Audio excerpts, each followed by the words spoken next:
श्री गणेशाय नमः। स्वागत है दोस्तों आप सभी का भक्ति सागर चैनल में। दोस्तों आज हम मंगलवार व्रत कथा लेकर आए हैं। मंगलवार व्रत उन जोड़ों द्वारा रखा जाता है जो पुत्र प्राप्ति की इच्छा रखते हैं।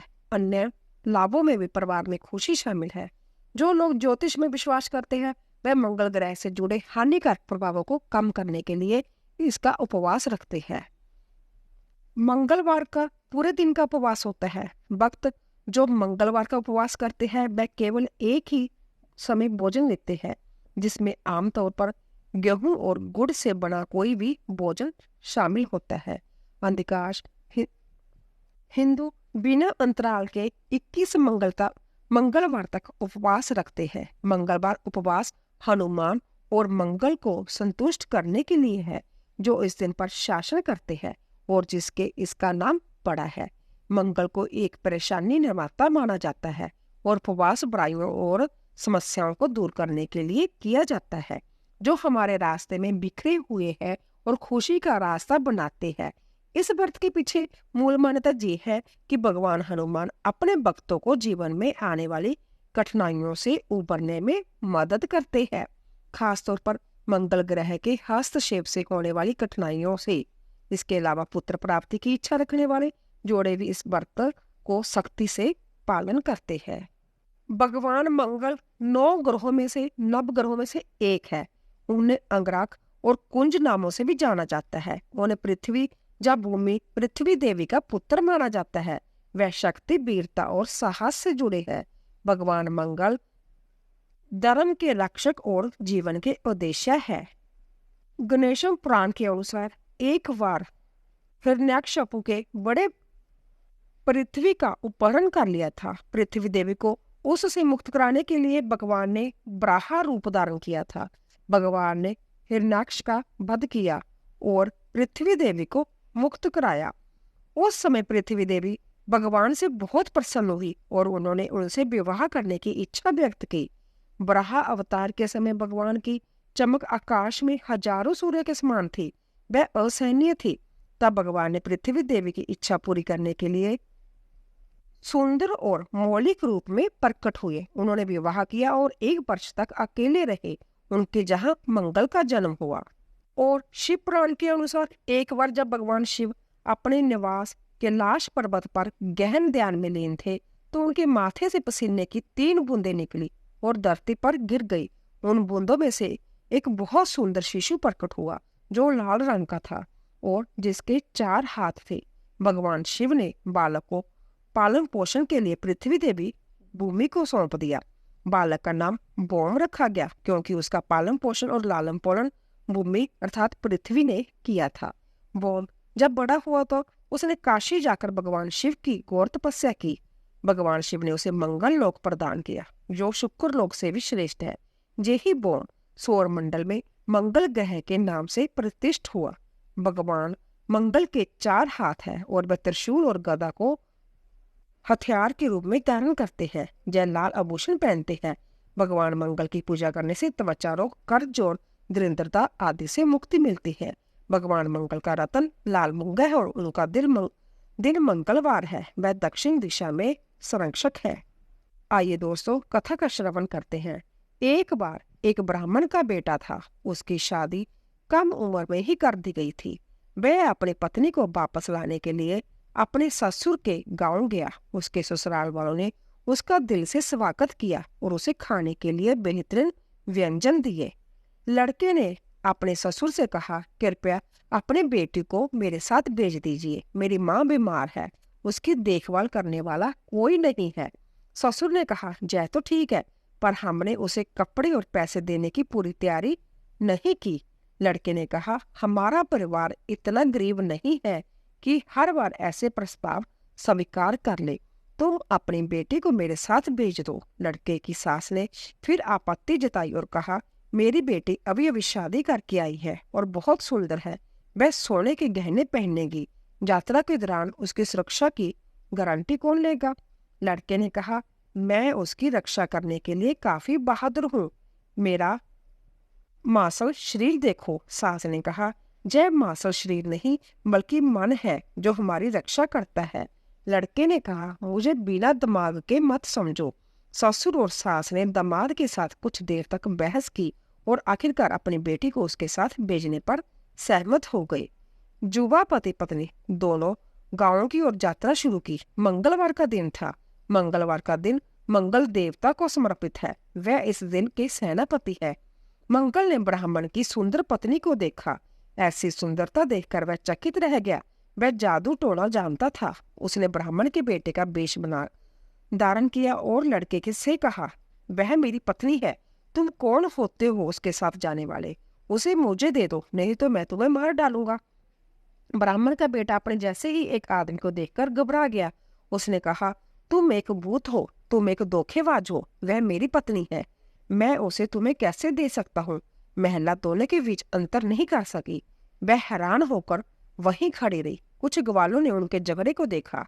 वह उनके पास गए और उनके झगड़े का कारण पूछा। ब्राह्मण के बेटे ने कहा कि वह मेरी पत्नी है, यह आदमी धोखेबाज है। वह झूठे वेश में मेरी पत्नी को ले जाना चाहता है। यह वह आदमी नहीं है जिसने इस महिला से विवाह किया है। मैं उसका असली पति हूँ। ब्राह्मण के बेटे की आड़ में मंगल ने कहा, वह मेरी पत्नी है और मैं उसका असली पति हूँ। ग्वाले उनके दावों से भ्रमित हो गई। एक ग्वाले ने महिला से पूछा। महिला ने कहा, मेरी शादी बहुत छोटी सी उम्र में हो गई थी। मैंने बहुत सालों के बाद पहली बार अपने पति को देखा है। मैं दोनों में अंतर नहीं कर सकती। मामला और भी पेचीदा हो गया। एक ग्वाले के मामले की गंभीरता को बांप लिया। वह देख सकता था कि उनमें से एक आत्मा है। वह जानता था कि एक ऐसी आत्माओं से कैसे निपटना है। उसने कहा, एक टोंटी वाला मिट्टी का बर्तन ले आओ। मैं इस महिला को उसके असली पति को सौंप दूंगा। उन्होंने एक कच्चा करवा या टोटी वाला बर्तन मंगवाया। ग्वाले ने कहा, यह महिला उस व्यक्ति की है जो इस बर्तन में इसकी टोटी से प्रवेश कर सके। ब्राह्मण पुत्र ने कहा, ये अन्याय है, मैं इस गड्ढे में प्रवेश नहीं कर सकता।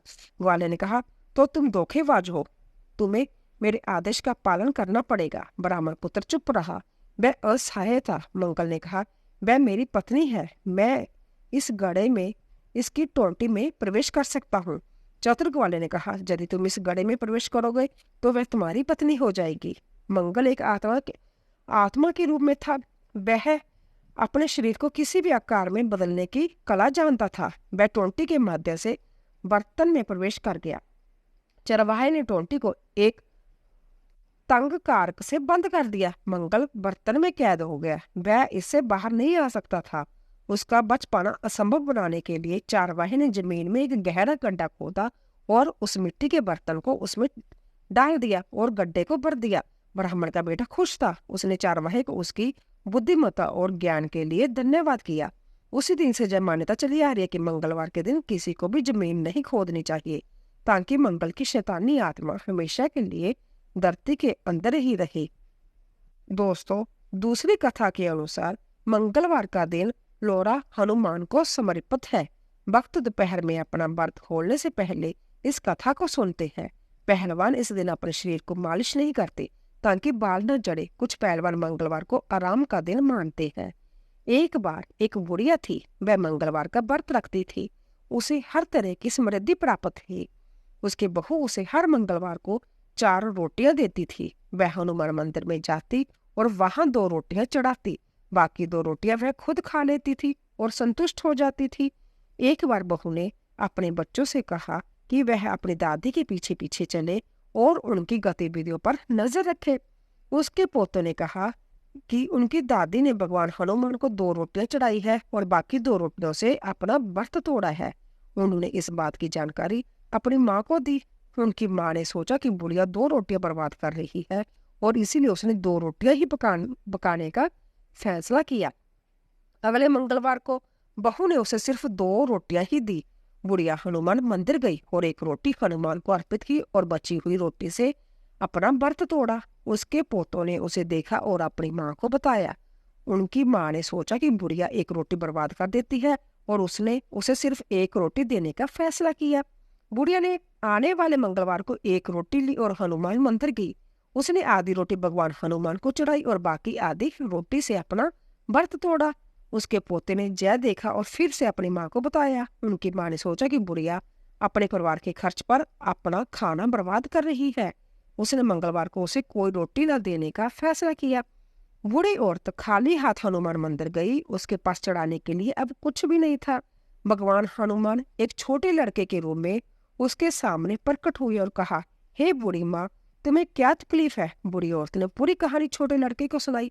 छोटे लड़के ने कहा, तुम इस मंदिर के पीछे अपनी एक झोंपड़ी क्यों नहीं बना लेती? मुझे अपना बेटा समझो, मैं तुम्हारे लिए भोजन की व्यवस्था करूंगा। ऐसे परिवार के साथ रहने का क्या फायदा जो अपने बुजुर्गों की परवाह नहीं करता। बुढ़िया सहमत हो गई और झोंपड़ी में रहने लगी।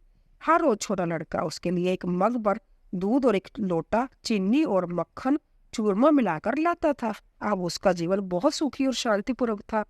बुढ़िया की बहू दिन व दिन गरीब होती जा रही थी। गरीबी के कारण घर में अनचाहे झगड़े होने लगे। उनके पास खाने के लिए अब बहुत कम था। एक दिन उसने अपने बच्चों से कहा, अपनी दादी के पास जाओ और देखो कि वे क्या करती है। बच्चे अपनी दादी के पास गए। बुढ़िया ने उनका स्वागत किया। उसने उनके साथ दूध और चूरमा बांटा और उनसे रोजाना उसके पास आने को कहा। बच्चे अपने घर वापस गए और अपनी माँ को पूरी बात बताई। उसे जब जानकर आश्चर्य हुआ कि बुढ़िया कमजोर होने की बजाय स्वस्थ और तंदुरुस्त थी। उसे अपनी गलती का एहसास हुआ और उसने अपने पति से उसे वापस लाने के लिए कहा। उसके पति ने कहा, मैं क्यों जाऊं? हमारे दुखों के लिए तुम ही जिम्मेदार हो। तुम रोज घर में झगड़े करती हो। तुमने उसे घर से जाने पर मजबूर किया। तुम उसे कम खाने पर भी ईर्ष्या करती थी। जिस क्षण वह हमें छोड़कर गई, इस घर की खुशहाली खत्म हो गई। तुम्हें अपने बुजुर्गों और उनके अच्छे कामों का कोई सम्मान नहीं है। महिला ने कहा, चलो हम सब उसके पास चलते हैं। हम उसे मना लेंगे कि वह वापस आ जाए। उसका पति सहमत हो गया और वह बुढ़िया के पास गई। छोटा लड़का उसके साथ बैठा था और उसे खाना परोस रहा था। बुढ़िया की बहू अपने सास के पैरों पर गिर पड़ी और उसके कर्मों के लिए उसे क्षमा मांगने लगी। बुढ़िया ने छोटे लड़के से कहा, क्या मुझे उनके साथ चलना चाहिए क्योंकि उन्हें अपनी गलती का एहसास हो गया है? छोटे लड़के ने कहा, हाँ तुम जा सकती हो। अगर तुम कोई परेशानी आती है तो तुम वापस आ सकती हो। बूढ़ी अपने परिवार के पास लौट आई। वह मंगलवार का व्रत रखती थी और उसकी बहू ने कभी भी उसके भोजन का आधा हिस्सा हनुमान जी को देने पर आपत्ति नहीं जताई। उनके घर में फिर से खुशहाली आई और वह खुशहाल जीवन से जीने लगी। बोलिए पवन सुत हनुमान जी की जय। आइए दोस्तों, तीसरी कथा सुनते हैं। अवांछित संदेह, शंका या अविश्वास परिवार में दुख पैदा करता है। एक ईश्वर पर अटूट विश्वास सुख लाता है। पवित्र जीवन संदेह से परे है। एक बार एक ब्राह्मण दंपति था। वह निसंतान था, इसीलिए उनका जीवन बहुत दुखी था। ब्राह्मण भगवान हनुमान को प्रसन्न करने के लिए जंगल में गया। वह अपनी प्रार्थना में संतान की कामना करता था। उसकी पत्नी भगवान को प्रसन्न करने के लिए मंगलवार को व्रत रखती थी। वह मंगलवार को भगवान हनुमान को प्रसाद चढ़ाने के बाद ही भोजन ग्रहण करती थी। एक बार उसने पूरे दिन कोई विशेष व्रत रखा था, इसीलिए वह हनुमान को प्रसाद नहीं चढ़ा सकी। उसे इस बात का बहुत अफसोस हुआ और वह खुद को दोषी मानने लगी। उसने आने वाले मंगलवार तक व्रत रखने का फैसला किया। उसने खुद से कहा कि वह हनुमान को प्रसाद चढ़ाने के बाद ही भोजन करेगी। वह लंबे उपवास के कारण कमजोर हो गई और बेहोश भी हो गई। हनुमान को उस पर दया आ गई और वह एक बच्चे के वेश में उसके सामने प्रकट हुए। हनुमान ने कहा, मैं तुम्हें एक सुंदर पुत्र का आशीर्वाद देता हूँ। वह हमेशा दिन रात तुम्हारी सेवा करेगा। फिर वह महिला को आशीर्वाद देकर गायब हो गई। सौभाग्य से उस स्त्री को एक सुंदर पुत्र की प्राप्ति हुई। उसने उसका नाम मंगल रखा। कुछ महीनों के बाद ब्राह्मण घर लौटा। उसने देखा कि एक सुंदर बालक उसके आंगन में खेल रहा है। उससे संदेह हुआ और उसने अपनी पत्नी से पूछा, यह किसका बालक है? क्या तुमने व्यभिचार किया है? स्त्री ने विनम्रता पूर्वक कहा, मेरे प्यारे पति, मैं एक पतिव्रता स्त्री हूँ। मैं आपकी अनुपस्थिति में हनुमान जी को प्रसन्न करने के लिए मंगलवार का व्रत करती थी। उन्होंने मुझे यह बालक दिया है। कृपया मेरी बात पर विश्वास करें। ब्राह्मण चुप रहा, लेकिन उसके हृदय में हर क्षण शंकाएं उमड़ने लगी। स्त्री विवश थी। एक दिन ब्राह्मण पास के कुएं पर स्नान करने जा रहा था। स्त्री ने उनसे कहा, कृपया मंगल को भी अपने साथ ले जाइए। वह काफी बड़ा हो गया है। वह आपके स्नान के लिए जल लाएगा। वह आपकी पीठ भी सहलाएगा। ब्राह्मण ने सहमति जताते हुए लड़के को अपने साथ ले लिया। उसने सोचा कि यह अच्छा मौका है कि उसे कुएं में धकेल दिया जाए और पापी बच्चे से हमेशा के लिए छुटकारा मिल जाए। जब लड़का पानी लाने जा रहा था तो ब्राह्मण ने लड़के को कुएं में धकेल दिया और घर लौट आया। महिला को ये देखकर बहुत आश्चर्य हुआ कि ब्राह्मण के कंधे पर गीली धोती नहीं थी। उसने पूछा, क्या तुमने स्नान कर लिया? ब्राह्मण ने कहा, हाँ। महिला ने कहा, कृपया मुझे अपनी गीली धोती दे दो ताकि मैं उसे दागे पर फैला सकूं। ब्राह्मण असमझ में पड़ गया। उसने ग्लानि हो रही थी। वह कुछ शब्द बुदबुदाया और घर से बाहर निकलने की कोशिश की। पत्नी ने कहा, मेरा मंगल कहाँ है? मेरा मंगल कहाँ है? हे मंगल, अगर मैं एक सती हूँ और तुम मेरे सच्चे बेटे हो तो मेरी आंखों के सामने प्रकट हो जाओ। पत्नी और पति दोनों को बहुत आश्चर्य हुआ जब मंगल द्वार पर प्रकट हुआ। उसने अपनी माँ को गले लगाए और अपने पिता के पैर छुए। तभी भगवान हनुमान ने ब्राह्मण के सपने में आकर कहा, हे बेचारे प्राणी, मैंने तुम्हें पुत्र का वरदान दिया है और तुम अपनी पत्नी पर व्यभिचार का संदेह कर रहे हो। तुम्हें इसके लिए खेद होना चाहिए। ब्राह्मण को अपनी गलती का एहसास हुआ। उनकी पत्नी ने नियमित रूप से मंगलवार का व्रत रखा। इसके बाद से वह सुखी जीवन जीने लगे। ऐसा कहा जाता है कि जो कोई भी इस कथा को पढ़ता या सुनता है या किसी को सुनाता है और नियमित रूप से व्रत रखता है, भगवान हनुमान उसे बाजू के बुरे प्रभावों से बचाते हैं और सभी सुख प्रदान करते हैं। बोलिए संकट मोचन हनुमान की जय। तो दोस्तों, आशा करती हूँ कि आपको हमारी कथा अवश्य पसंद आई होगी। प्लीज जाने से पहले कमेंट बॉक्स में जय सिया राम अवश्य लिखिए। आप सभी का धन्यवाद।